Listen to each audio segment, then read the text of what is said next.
नमस्कार, आप देख रहे हैं कैपिटल टीवी का खास शो सबसे बड़ा सवाल। मैं हूं परमेश। ईडी एक बार फिर जबरदस्त एक्शन में है।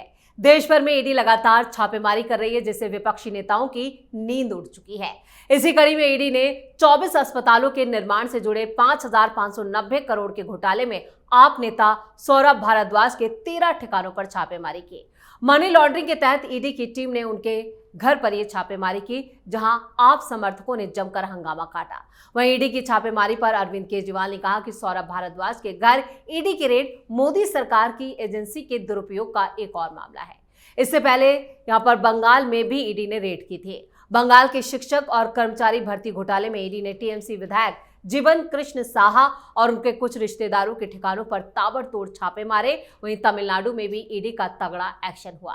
तमिलनाडु के ग्रामीण विकास और पंचायत राज मंत्री द्रमुक नेता आई पेरिस्यामी और उनके परिवार पर बड़ी कार्रवाई की गई, जिसके बाद पेरिस्यामी जेल पहुंच गए।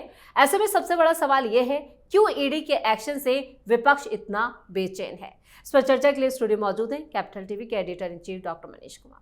सर, आपका बहुत बहुत स्वागत है। धन्यवाद। दिल्ली में ईडी का एक्शन हुआ, लेकिन दिल्ली से पहले जिस तरह से बंगाल और तमिलनाडु में भी कार्रवाई की गई, लेकिन उसके बाद विपक्ष इस पर इतने सवाल क्यों उठा रहा है? देखिए, अभी चार मुख्यमंत्री ईडी के घेरे में आने वाले हैं, सीधा। दूसरी चीज, किसी को नहीं छोड़ा जाएगा।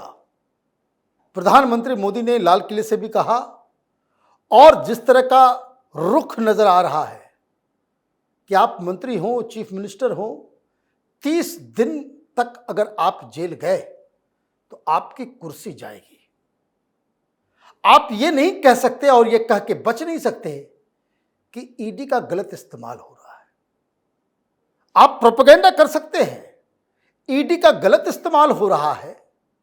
ये तमाम विपक्ष के नेता, चाहे वो कांग्रेस हो, केजरीवाल हो, अखिलेश हो, तेजस्वी हो, ममता हो, स्टालिन हो, 17 पार्टियां सुप्रीम कोर्ट गई थी ये कंप्लेंट लेकर कि ईडी का गलत इस्तेमाल हो रहा है। क्या हुआ वहां? सुप्रीम कोर्ट ने कहा ईडी सही काम कर रही है। आप विपक्ष में हैं, इसका मतलब ये नहीं कि आपको चोरी करने का लाइसेंस मिल जाएगा, और जब आपकी चोरी पकड़ी जाए तो आप चीखना शुरू कर दो कि विपक्ष के ऊपर कार्रवाई हो रही है ना? यही टेक्निक है इनकी। अब कल केजरीवाल के ऊपर कार्रवाई हुई, उसके पहले कार्रवाई बंगाल में हुई, कर्नाटक में, और कहां? तमिलनाडु में। किन लोगों के ऊपर हो रही कार्रवाई? ये वो लोग हैं जो मुख्यमंत्रियों के करीबी हैं जी। इस पॉइंट को आप समझिए। और ये वो केसेस हैं जो ऑलरेडी प्रूवन है। ममता बनर्जी तो आकर के नहीं कह सकती कि घोटाला नहीं हुआ। केजरीवाल ये नहीं कह सकते कि शराब घोटाला नहीं हुआ। ये केस अलग आया है। हॉस्पिटल में 5,590 करोड़, 5,590 करोड़ जिंदगी बीत जाती है लोगों को 1 करोड़ रुपया जमा करने में। जी। 99% लोग 1 करोड़ रुपए कभी जीवन में जमा नहीं कर पाते। तुम सिग्नेचर करके फांक रहे हो पैसा, और तुम आए थे यहां पे भ्रष्टाचार को खत्म करने के लिए। मतलब बेशर्मी का कोई लिमिट है। अब आकर के आप ये नहीं कह रहे कि ये केस झूठा है। किसी ने कहा कि भाई घोटाला नहीं हुआ है। क्या कह रहे हो? ये कह रहे हो कि ये स्कीम उस समय आया जब सौरभ भारद्वाज मंत्री नहीं थे। अच्छा, जब ये सौरभ भारद्वाज मंत्री बन गए तो क्या इस स्कीम से जुड़े हुए किसी फाइल पे साइन किया? हाँ या नहीं? यही चोरी पकड़ी जाएगी। एसीबी ने जांच कर लिया, इनकी मिली भगत है।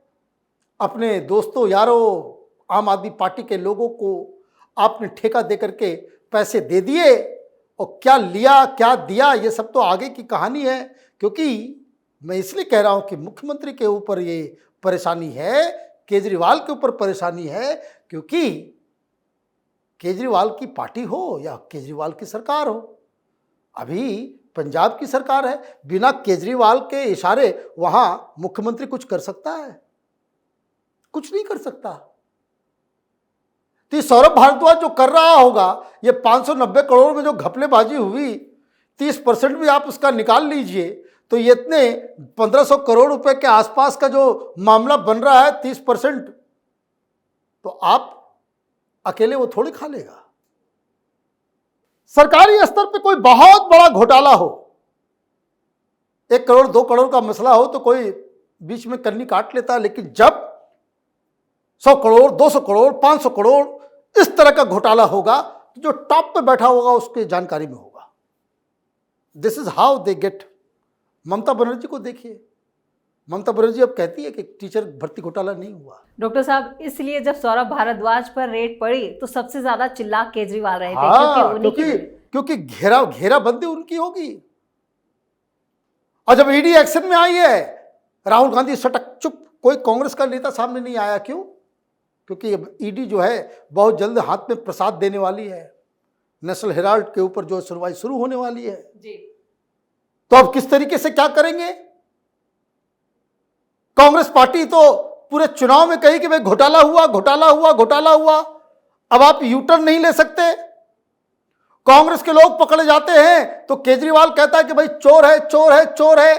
बिल्कुल, आपने केजरीवाल का जिक्र किया, तो आतिशी ने भी जब प्रेस कॉन्फ्रेंस की तो उसने 2G, कोलगेट, कॉमनवेल्थ गेम्स, सारे घोटाले कांग्रेस के गिना दिए। बिल्कुल कांग्रेस के गिनाए गए। देखिए यही तो दिक्कत है, तुम्हारी चोरी चोरी और हमारी चोरी जो है वो ईडी का गलत इस्तेमाल है, ये तो चलेगा नहीं। अब ममता बनर्जी का यहां ये हुआ, आप देखिए वो क्यों भाग रहा था भाई, क्रॉस कंट्री रनर, मैराथन दौड़ने लग गया और हाई जंप भी, छत से कूद के भाग रहा है। एमएलए ढूंढ ढूंढ के लाया जा रहा है भाई इतने करामाती लोगों को, और वो भागा जा रहा है। सीआरपीएफ वाले से तेज भाग जाओगे। फोन भी फेंक दिया तालाब में। क्यों पकड़ा गया है? क्योंकि ईडी के केस में ये सब लोग निपटेंगे। कारण ये है कि सुप्रीम कोर्ट तक ने कह दिया कि जो टीचर भर्ती घोटाला हुआ है एक वेल ऑर्गेनाइज्ड माफिया की तरह, और इसमें टीएमसी के बड़े बड़े लोग इसमें शामिल थे। ममता बनर्जी का राइट हैंड पार्थो चटर्जी इसमें शामिल था, उसे जेल हुई, तो ममता बनर्जी के ऊपर तो उसका छींटा पड़ेगा ही। भाई कह देगा भाई पार्टी के लिए कर रहे थे तो फिर क्या कर लेंगे आप। इसी तरीके से कर्नाटक के अंदर में सिद्धरमैया का लाडला जो है वो फंसा हुआ है, स्टालिन तमिलनाडु में। तो अभी तो ये शुरुआत है। आप ईडी चीख चिल्ला लिए, सुप्रीम कोर्ट तक दरवाजा खटखटा लिया, ये मनोज सिंघवी सिब्बल सब आर्गुमेंट दे चुके। आप चोरी करेंगे तो आप छोड़े नहीं जाएंगे। It is as simple as that. और ईडी का केस लगेगा काला धन का, तो काला धन का जब केस लगेगा तो ये सब जब पकड़े जाएंगे, जब ये जेल जाएंगे, तो ये केजरीवाल मॉडल काम अब नहीं करेगा, इस्तीफा देना पड़ेगा। और अभी आप देखिएगा कुछ दिनों के अंदर ये चाहे बंगाल का हो, चाहे सौरभ भारद्वाज हो, चाहे वो कर्नाटक का हो, चाहे वो तमिलनाडु का हो, ये जेल में जाएंगे और इस्तीफा नहीं देंगे तो किस मुंह से इस बिल का विरोध करेंगे? बात समझिए, ये किस तरह का दांव जो है वो चला गया है। पीएम सीएम बिल है ना, पीएम सीएम बिल जो है वो 30 दिनों में इस्तीफा। अब आप जेल चले गए, कोई एमपी, कोई एमएलए, कोई मंत्री, और वो इस्तीफा नहीं देगा तो वो पार्टी किस मुंह से जनता के बीच में जाएगी कि भाई इसका विरोध करे? है ना, मोरालिटी, लोक लज्जा, पब्लिक ओपिनियन, ये सारी चीजें राजनीति में बहुत ही इंपॉर्टेंट है। और उसके बाद फिर आप चीखते रहना वोट चोर वोट चोर।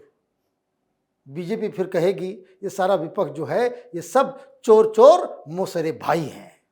तमाम जानकारी के लिए और सटीक विश्लेषण के लिए डॉक्टर साहब आपका बहुत बहुत धन्यवाद। धन्यवाद। तो ईडी ने एक बड़ी लिस्ट तैयार की है जिसमें सभी भ्रष्टाचारी नपने वाले हैं। इनके काले कारनामों और घोटालों की कमाई का पाई पाई का हिसाब जांच एजेंसी लेने वाली है।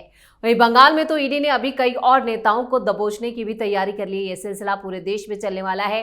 राहुल गांधी और सोनिया गांधी को भी ईडी की जांच का सामना करना है, यानी नेहरू गांधी परिवार को भी घोटालों की कीमत चुकानी होगी। अगला नंबर अब गांधी परिवार का भी लगने वाला है। इस खास शो में इतना ही। वीडियो कैसा लगा कमेंट करके अपनी राय जरूर दें। वीडियो को लाइक करें, शेयर करें और कैपिटल टीवी को सब्सक्राइब जरूर करें। धन्यवाद।